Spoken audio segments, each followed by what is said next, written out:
By the time Christopher Reeve was 26, he had reached a level of success many actors only dream of. He gained international stardom portraying the legendary Man of Steel, Superman.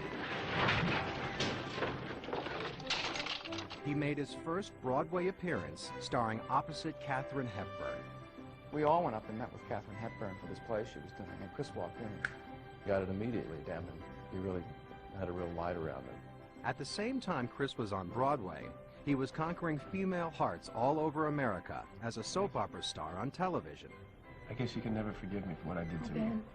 Over the years, he tackled almost 150 theater roles and made 10 television movies. And he appeared in such highly regarded films as The Bostonians, Death Trap, and The Remains of the Day.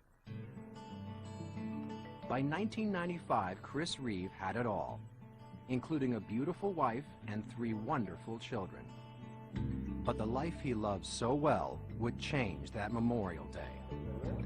During a riding competition in Culpeper, Virginia, Chris was thrown from his horse and broke his neck. It was absolutely a freak accident. If I'd landed a little bit one way, I'd be dead.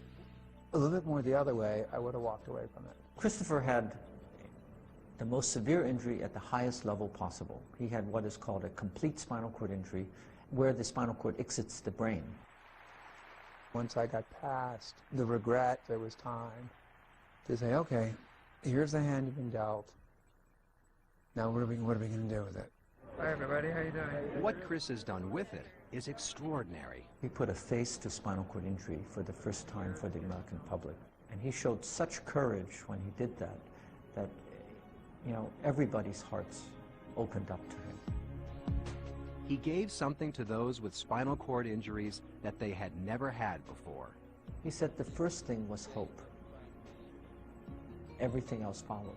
Nurturing that hope required money, and by the spring of 2004, Chris's foundation had raised $47 million. Dollars that fund cutting-edge research to find a cure for spinal cord injuries. I think he has inspired a generation of scientists to work very, very hard. And we're closer to getting therapies for people than ever before. And for Chris and his wife Dana, it's not only about the cure, it's also about care. Their foundation provides quality of life grants that help people who are paralyzed. Whether it's brain trauma or stroke or MS or ALS, you know, we cover anything to do with paralysis. So it's not just spinal cord injury. That affects 8 million Americans.